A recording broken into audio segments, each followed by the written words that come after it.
کرام جو وہاں تشریف فرما ہیں اگر یہ سامنے ادھر آ جائیں انشاءاللہ یہاں بھی موسم ٹھیک ہے.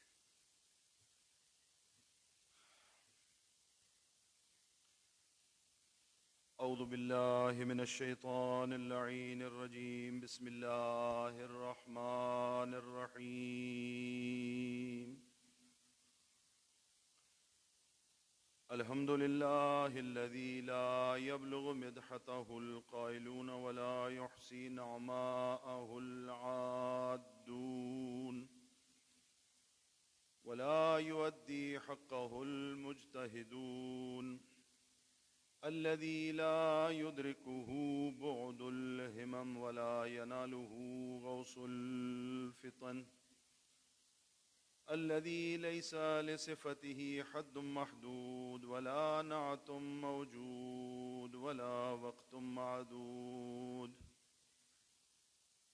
ولا أجل ممدود فتبارك اسمه وتعالى جده ولا إله غيره الذي لم يتخذ صاحبة ولا ولدا ولم يكن له كفوا أحد.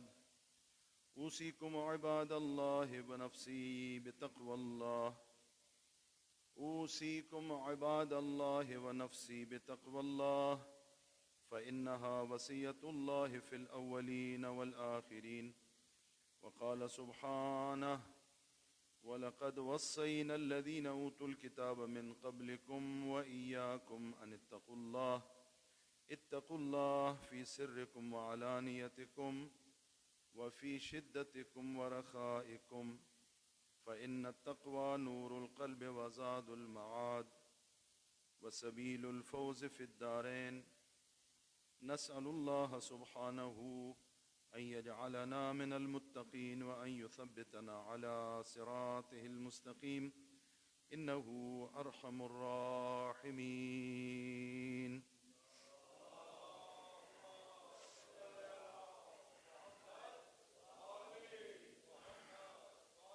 بسم الله الرحمن الرحيم. اللهم كن لوليك الحجة ابن الحسن صلواتك عليه وعلى آبائه في هذه الساعة وفي كل ساعة وليا وحافظا وقائدا وناصرا ودليلا وعينا حتى تسكنه أرضك طوعا وتمتعه فيها طويلا برحمتك يا أرحم الراحمين.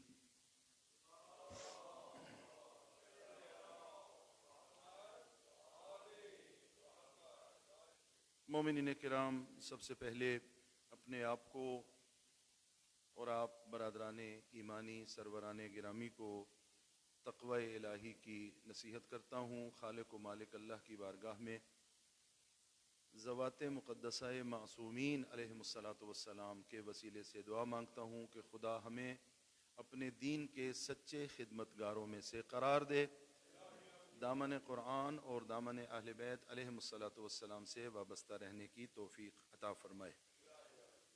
مومنین کرام، ماہ شعبان کی معنوی ساعات اور مقدس ساعات اور یہ وہ بابرکت مہینہ ہے کہ جس میں خانوادہ اہل بیت علیہم الصلاۃ والسلام خرسند ہے اور خوشنود ہے، چونکہ اس میں ذوات مقدسہ معصومین کی ولادتیں ہیں اور ان کی اس عالم ظاہری میں اپنے اس وجود کے ساتھ تشریف فرمائی کے ایام ہیں. آج کے اس پہلے خطبے میں میں کچھ گزارشات اس ہستی کے حوالے سے آپ کی خدمت میں عرض کروں گا، چونکہ کل 11 شعبان ہے اور 11 شعبان کو روز جوان کے طور پہ، یعنی ہم شکل پیغمبر حضرت علی اکبر کی ولادت ہے اور اس مناسبت سے اسے روز جوان کہا جاتا ہے اور بڑی عظمتوں والا اور بڑی اہمیت والا دن ہے. آقا سید الشہداء علیہ الصلاۃ والسلام نے ارشاد فرمایا کہ علی اکبر سب سے زیادہ رسالت مآب صلی اللہ علیہ وآلہ وسلم سے شباہت رکھتے تھے اور یہ حقیقت یہ ہے کہ ابھی میں کچھ روایات آپ کی خدمت میں عرض کروں گا کہ اس ہستی کا مطالعہ ہونا چاہیے اور اس ہستی کی سیرت کو پڑھنا چاہیے. یہ برادران اہل سنت کی کتابیں ہیں اور ابو الفرج اصفہانی نقل کرتے ہیں آقا مولا سرکار سید الشہداء سے کہ کربلا میں آقا سید الشہداء نے اپنے اس شہزادے کو جب رخصت فرمایا تو یہ جملہ فرمایا فبرز الیہم غلام اشبہ الخلق برسول اللہ.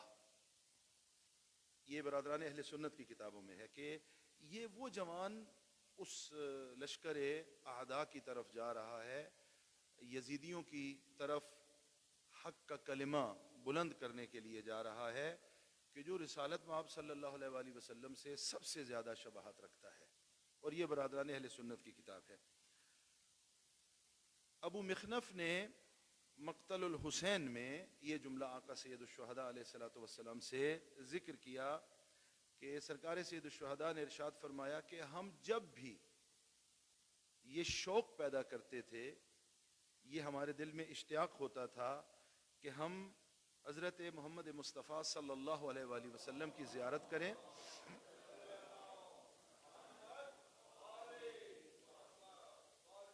تو ہم علی اکبر کو دیکھا کرتے تھے. علی اکبر کو دیکھ کر علی اکبر کی خود آقا سید الشہداء علیہ السلام ہم شکل پیغمبر ہیں، خود سرکار سید الشہداء ہم شکل پیغمبر ہیں، لیکن وہ فرماتے ہیں کہ جب ہم خاندان عصمت و طہارت خانوادہ اہل بیت رسول کی زیارت کا شوق کرتے تھے تو کسی اور کو نہیں دیکھتے تھے، شہزادہ علی اکبر کو دیکھتے تھے، اور وہ شوق ہمارا اور وہ خواہش ہماری. ابن عاصم کوفی نے پھر آقا، یہ بھی برادران اہل سنت کی کتابوں کے ریفرنس ہیں، لکھا کہ اشبہ الناس خلقا و خلقا و منطقا برسول اللہ، یعنی کائنات عالم میں رسالت مآب صلی اللہ علیہ وآلہ وسلم سے اخلاق کے اعتبار سے، خلقت کے اعتبار سے، گفتار کے اعتبار سے اور کردار کے اعتبار سے اگر کسی کو شبیہ رسول کہا جا سکتا ہے تو فرماتے ہیں کہ وہ حضرت علی اکبر ہے. آقا سید الشہداء نے یہ جملہ.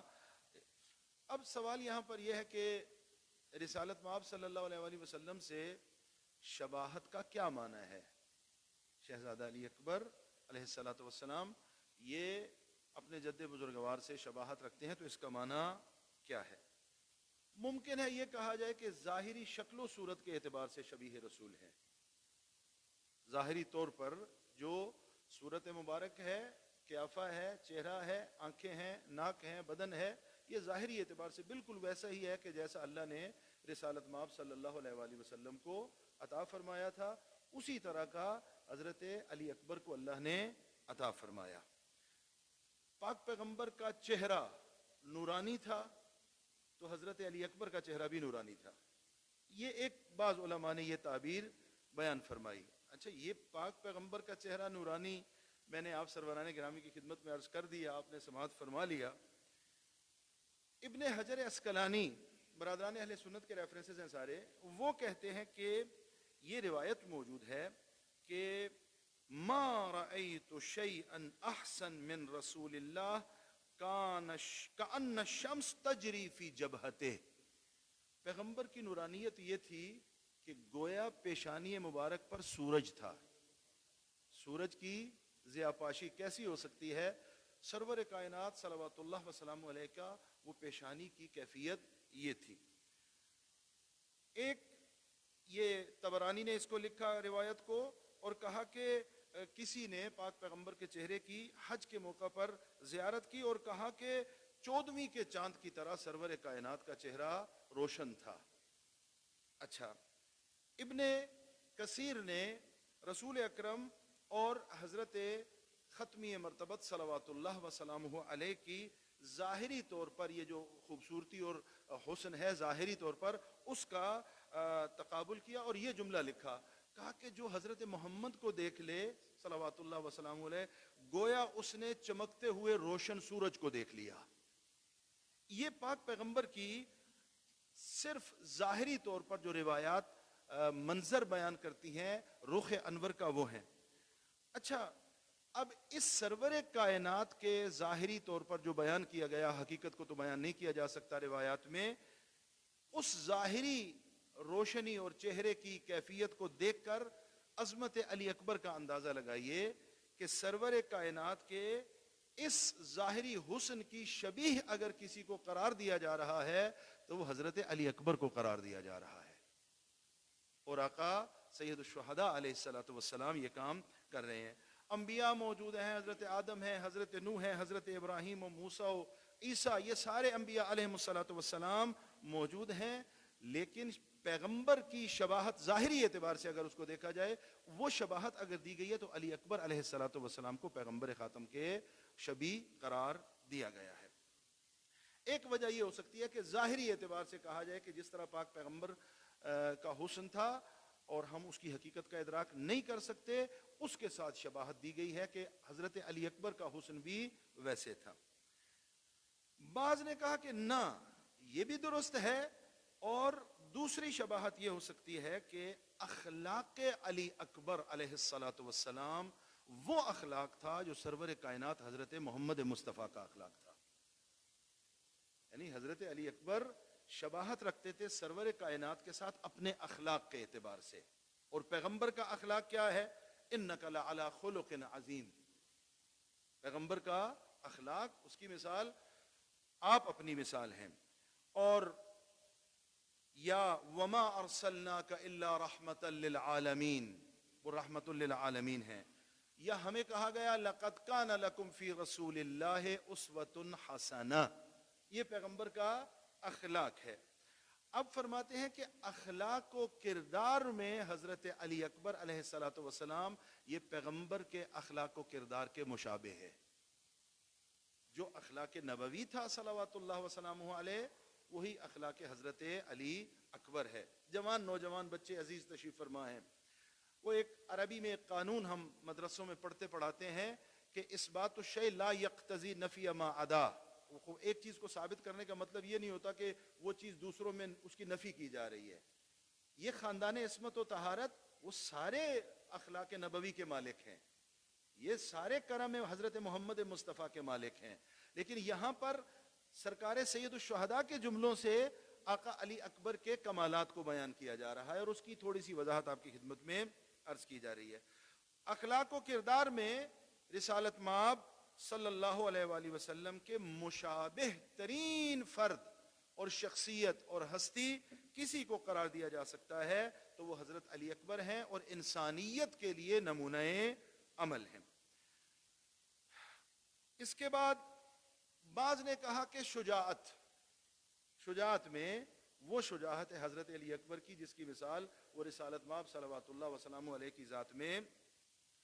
یہ خود آقا علی اکبر جب میدان نبرد میں تشریف فرما ہوئے روز عاشور کو، تو رجز پڑا، دشمنوں کو للکارا پہلے، اور عجیب جملے ارشاد فرمایا انا علی ابن الحسین ابن علی، انا علی ابن الحسین ابن علی، نحن و بیت اللہ اولا بالنبی، میں ہوں اکبر، علی اکبر، میں ہوں علی جو حسین کا بیٹا ہے، جو علی کا بیٹا ہے، جو ابو طالب کا بیٹا ہے، یہ میرا نسب ہے، اور ہم اور بیت اللہ، نحن و بیت اللہ، ہم ہیں اور خانہ کعبہ، نبی کے ساتھ نسبت کا اگر کوئی دعوے دار ہو سکتا ہے تو وہ ہم ہیں اور خانہ خدا ہے، ہمارے علاوہ اس کائنات عالم میں اور کوئی نہیں ہے۔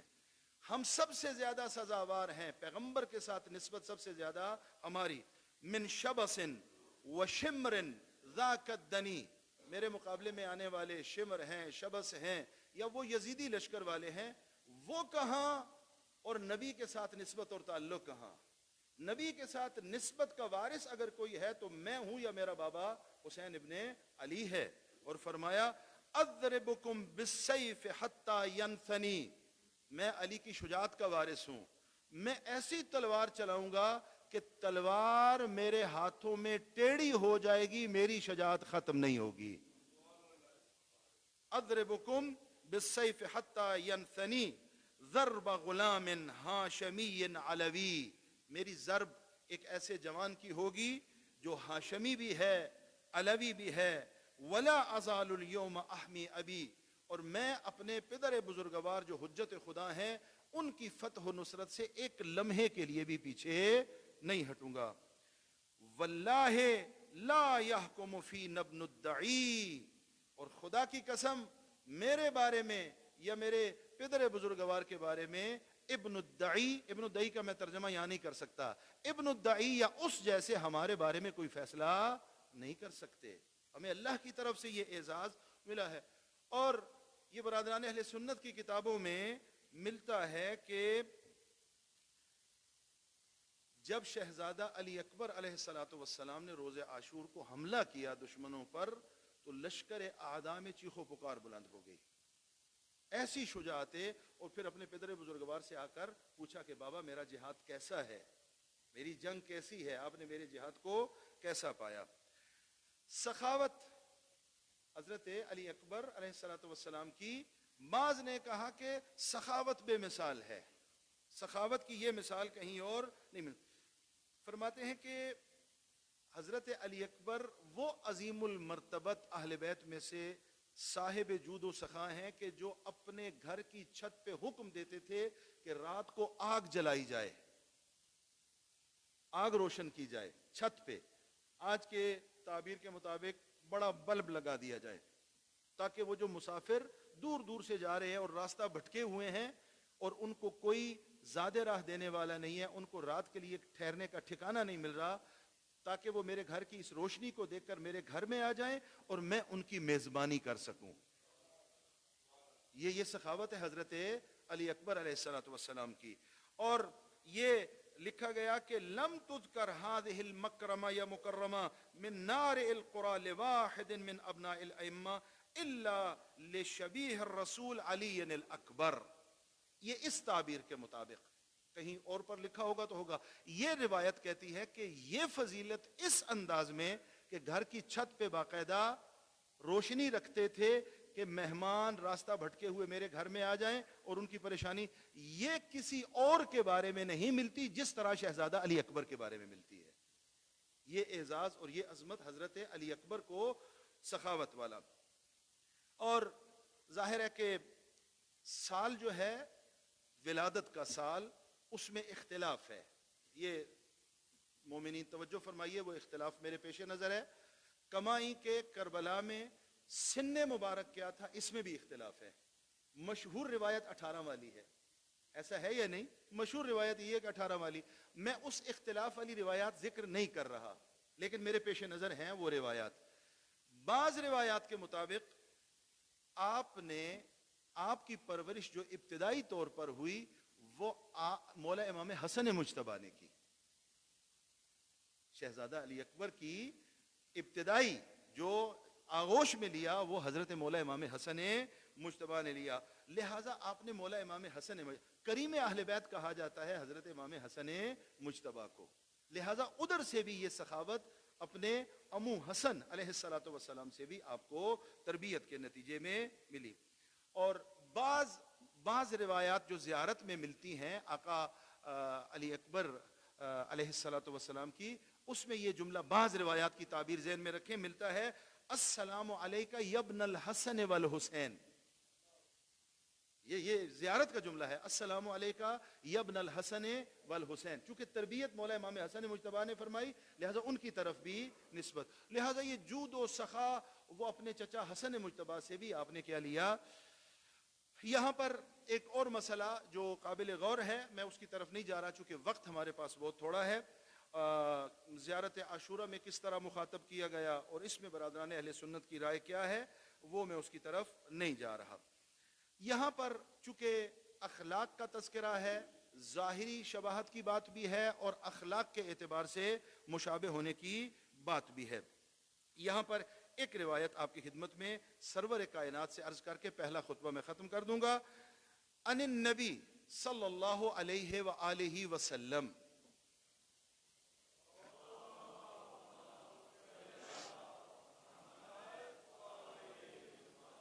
چونکہ شہزادہ علی اکبر کے بارے میں یہ جملہ ہے اشبہ الخلق برسول اللہ، جو رسالت مآب سے مشابہ تھے، اس کے ذیل میں یہ روایت آپ کی خدمت میں عرض کر رہا ہوں۔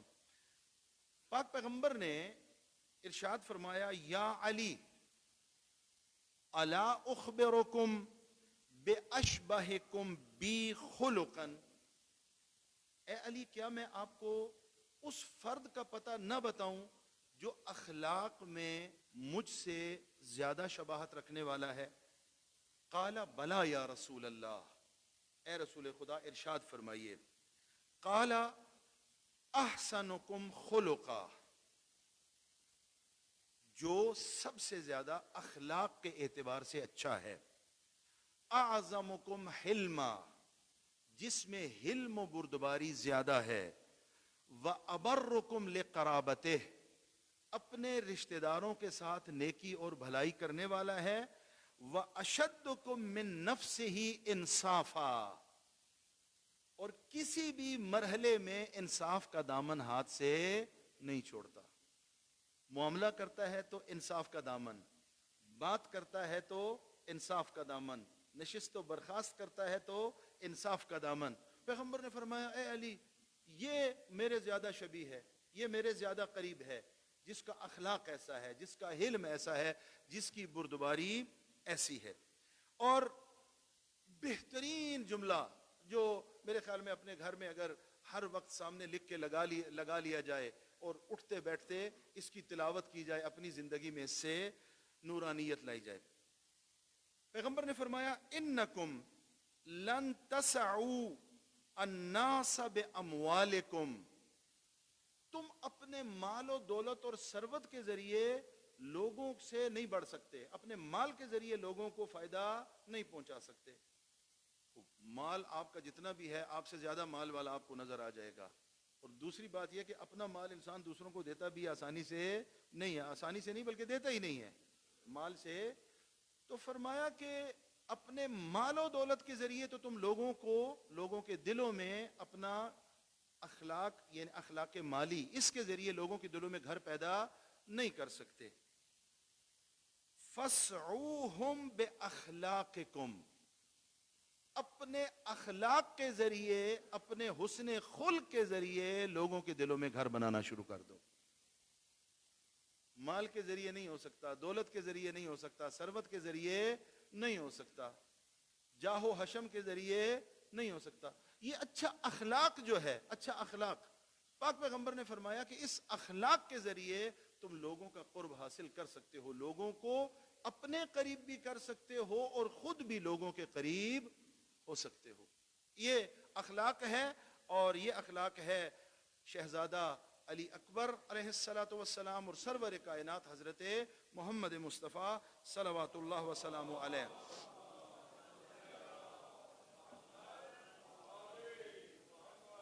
اللہ رب العزت کی بارگاہ میں ذوات مقدسہ معصومین علیہ السلام کو وسیلہ بنا کر دعا کرتے ہیں، خدایا ہم سب کو اخلاق محمد و آل محمد علیہ السلام پڑھنے، سمجھنے اور اس کو اپنی زندگیوں میں نافذ کرنے کی توفیق عطا فرما۔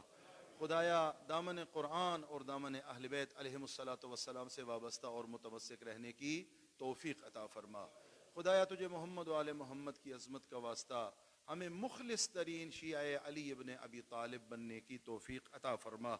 بسم اللہ الرحمن الرحیم۔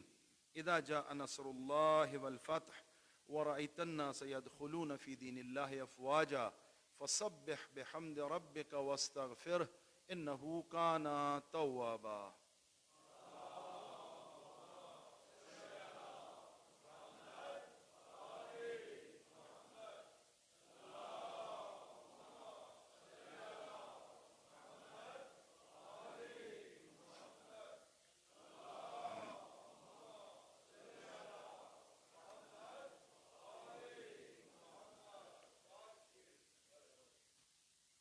اعوذ باللہ من الشیطان اللعین الرجیم، بسم اللہ الرحمن الرحیم۔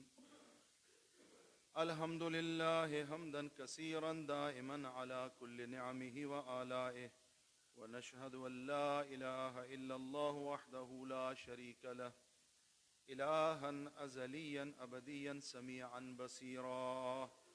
ونشهد أن سيدنا ونبينا محمدا عبده ورسوله أرسله بالهدى ودين الحق ليظهره على الدين كله ولو كره المشركون. اللهم صل على محمد وآله الأطهار الأبرار الذين أذهبت عنهم الرجس وطهرتهم تطهيرا.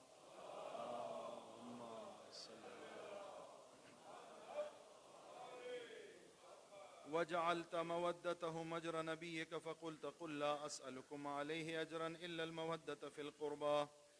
اللهم صل على علي أمير المؤمنين وسي رسول رب العالمين وعلى فاطمة الزهراء سيدة نساء العالمين وعلى الحسن والحسين سيدي شباب أهل الجنة وعلى علي بن الحسين ومحمد بن علي وجعفر بن محمد وموسى بن جعفر وعلي بن موسى ومحمد بن علي وعلي بن محمد والحسن بن علي والحجة بن الحسن القائم المنتظر المهدي. اللهم عجل فرجه وسهل مخرجه واجعلنا من أنصاره وأعوانه والمستشهدين بين يديه.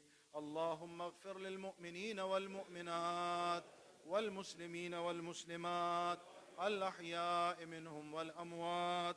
تابع اللهم بيننا وبينهم بالخيرات إنك مجيب الدعوات إنك على كل شيء قدير.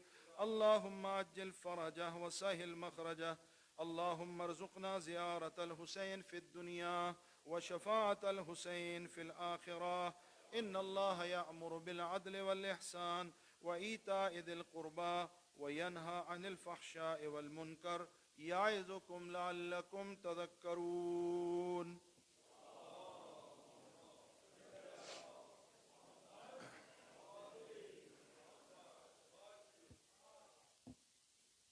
مومنین کرام، برادران ایمانی، سب سے پہلے اپنے آپ کو اور آپ سروران گرامی کو تقوی الہی کی نصیحت کرتا ہوں. خالق و مالک اللہ کی بارگاہ میں دعا ہے ہم سب کو دامن قرآن و اہل بیت علیہم الصلاۃ والسلام سے صحیح معنوں میں وابستہ رہنے کی توفیق عطا فرمائے.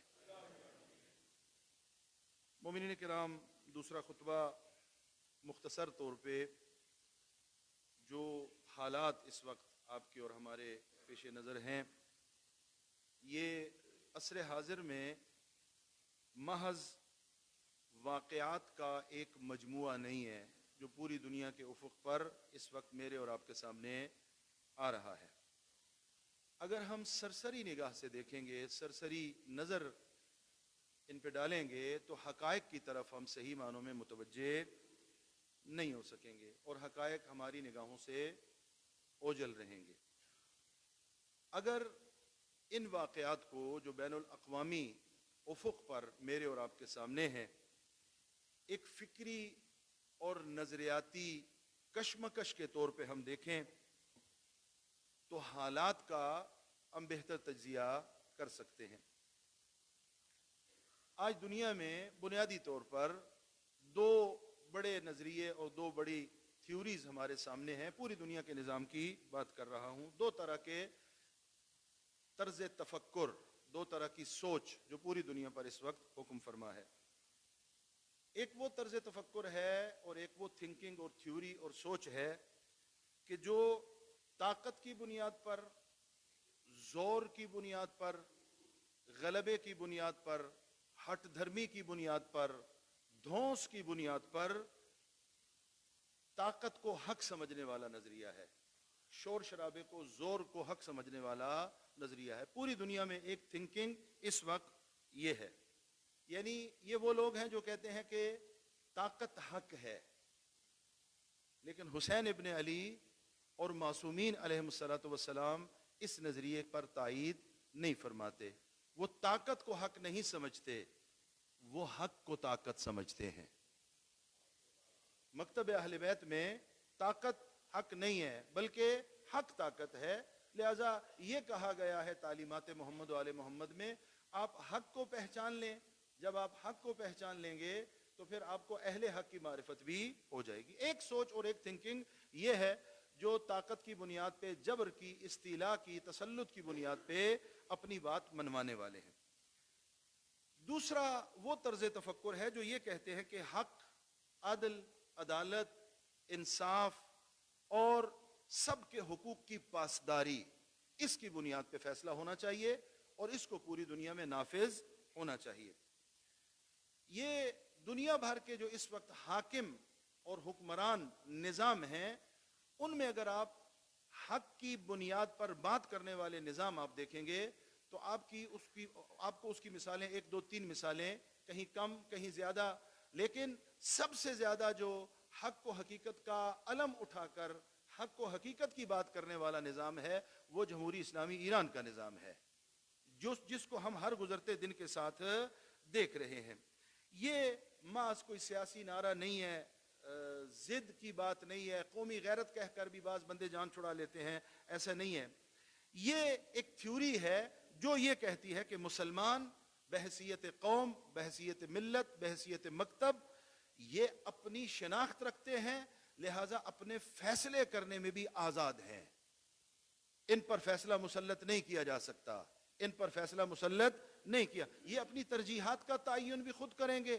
جب اپنی ترجیحات کا تعین کریں گے تو پھر اپنے ان مفادات جو قومی، ملی، مذہبی، دینی مفادات ہیں، ان کی بنیاد پر یہ فیصلے بھی کرنے کا حق رکھتے ہیں. عالمی استعمار اور عالمی طاغوت کو یہ تھیوری پسند نہیں ہے، وہ اس کو اچھا نہیں سمجھتا، اس لیے کہ یہ تھیوری اس کے مفادات کو چیلنج کرتی ہے، اس تھیوری سے اس کے مفادات پر ضرب پڑتی ہے. لہٰذا ہم دیکھتے ہیں کہ شدید ترین پابندیوں کے باوجود، شدید ترین مشکلات کے باوجود، ہم دیکھتے ہیں کہ اس تھیوری اور اس نظریے سے جمہوری اسلامی پیچھے ہٹنے کو تیار نہیں ہے. مشکلات برداشت کر رہے ہیں، سختیاں برداشت کر رہے ہیں، لیکن حق و حقیقت سے پیچھے ہٹنے کو تیار نہیں ہے. جمہوری اسلامی ایران کا کہنا یہ ہے کہ استقلال یہ سہولت نہیں ہے، مستقل فیصلے کرنا آپ کی طرف سے ملنے والی سہولت نہیں ہے. استقلال ہر قوم کا حق ہے، اپنی رائے کے مطابق، اپنی قوم کے، مذہب کے، مکتب کے مفادات کے مطابق فیصلے کرنا یہ استحقاق ہے. جس طرح دنیا کی باقی اقوام کا حق ہے اور استحقاق ہے، اسی طرح مسلمانوں کا، شیعیان علی حیدر کرار کا بھی حق ہے کہ وہ اپنے مفادات، مذہبی مکتبی مفادات کے مطابق فیصلے کریں. جدید استعمار پرانا بھی تھا، بوڑھا ہو چکا ہے، اب لولا لنگڑا ہو چکا ہے، وہ اپنے بچنے کے لیے ہاتھ پاؤں مار رہا ہے. جدید استعمار کا سب سے بڑا ہتھیار فوج بھی ہے، اسلحہ بھی ہے، لیکن سب سے بڑا ہتھیار جو ہے وہ ذہنی غلام بناتے ہیں. وہ فکر اور سوچ کو قبضے میں کرتا ہے، وہ بات کرنے کی صلاحیت کو قبضے میں کرتا ہے، بولنے کی صلاحیت، بولنے کا اختیار نہیں دیتا. ذہنی غلامی سے وہ فائدہ اٹھاتا ہے. جدید استعمار ذہنی غلامی سے فائدہ. وہ اقوام جنہوں نے اس ذہنی غلامی کو یکسر مسترد کیا ہے، اس میں سے ایک قوم وہی ہے کہ جو اس وقت علی حیدر کرار کے پرچم کو اٹھا کے میدان میں کھڑی ہوئی ہے. انہوں نے اس کو نہیں مانا. امام حسین علیہ السلام نے یہ جملہ ارشاد فرمایا تھا، الا وَإِنَّ الدَّعِيَّ ابْنَ الدَّعِيِّ قَدْ رَكَزَ بَيْنَ السِّلَّةِ وَالذِّلَّةِ وَهَيْهَاتُ مِنَّ الذِّلَّةِ. یہ دعی ابن الدعی ترجمہ نہیں کر رہا، یہ دعی ابن الدعی، اس نے میرے سامنے دو راستے رکھے ہیں، ایک تلوار کا راستہ رکھا ہے اور دوسرا ذلت کا راستہ. اور وہ یہ نہیں سمجھتا کہ حسین عزت کا امام ہے، ذلت کا امام نہیں ہے. حسین تلوار کو قبول کر لے گا، حسین شہادت کو قبول کر لے گا، لیکن اس ذلت کے راستے کی طرف حسین جانے کو تیار نہیں ہے. کل حسین کا یہ نعرہ تھا، آج ہر حسینی اپنے امام حسین ابن علی کے راستے پر چلتے ہوئے یہی نعرہ لگا رہا ہے کہ ہیہات من الذلہ، ہم ذلت کی زندگی کو پسند نہیں کریں گے. عزت کا راستہ اگرچہ وہ شہادت کی صورت میں ہے، وہ ہمارے لیے قابل قبول ہے. پروپیگنڈا کیا گیا، وہ جی چھپ گئے، وہ پتہ نہیں کس ملک میں بھاگ گئے، وہ کس ملک میں چلے گئے، کس بنکر میں چلے گئے، اور یہ اس بات سے غافل ہے کہ یہ چھپنے والے نہیں ہیں. یہ جب دنیا سمجھتی ہے کہ یہ چھپنے والے ہیں تو یہ کسی کی پناہ میں آتے ہیں، اور پناہ کسی اور کی نہیں ہوتی، وقت کے امام کی ہوتی ہے۔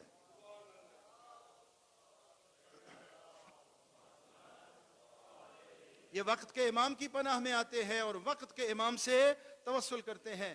اب چونکہ وقت نہیں ہے، یہ ساری جو گیم ہو رہی ہے بین الاقوامی افق پر، ملٹی نیشنل کمپنیوں کو وہ سہولت فراہم کی جا رہی ہے، ان کے مفادات کا تحفظ کیا جا رہا ہے، ورنہ ویتنام سے لے کے، لیبیا سے لے کے، سوڈان سے لے کے، سوریہ سے لے کے، عراق سے لے کے، یہی ہمارے پہلو میں افغانستان تک یہ حالات کس سے پوشیدہ ہے کہ کس طریقے سے یہ عالمی استعمار جو ہے یہ وارد ہوتا ہے اور اس طرح اپنے مفادات کا تحفظ کرتا ہے۔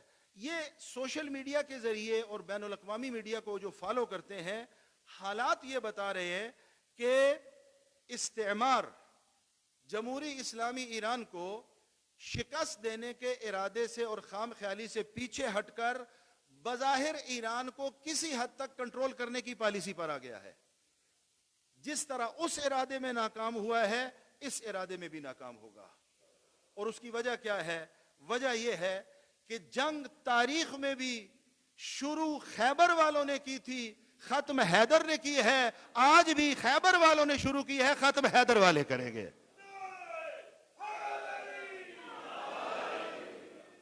اللہ رب العزت کی بارگاہ میں دعا ہے ہمیں دامن قرآن اور دامن اہل بیت علیہم السلام سے صحیح معنوں میں وابستہ اور متمسک رہنے کی توفیق عطا فرمائے۔ جن مریضوں نے بطور خاص اپنے مریضوں کی شفایابی کے لیے آپ مومنین کے توسط سے التماس دعا کہا ہے، خالق و مالک اللہ ان سب مریضوں کو شفائے کاملہ و عاجلہ عطا فرمائے۔ اللہ رب العزت کی بارگاہ میں ذوات مقدسہ محمد و آل محمد علیہم السلام کے وسیلے سے دعا کرتے ہیں، وطن عزیز پاکستان کو استحکام اور سلامتی عطا فرمائے، داخلی اور خارجی دشمنوں کے شر سے محفوظ فرمائے۔ خدایا تجھے محمد و آل محمد کی عظمت کا واسطہ مقامات مقدسہ کی حفاظت فرما، مراجع اعظام کی حفاظت فرما، مقام معظم راہبری کی حفاظت فرما، جمہوری اسلامی ایران کی حفاظت فرما۔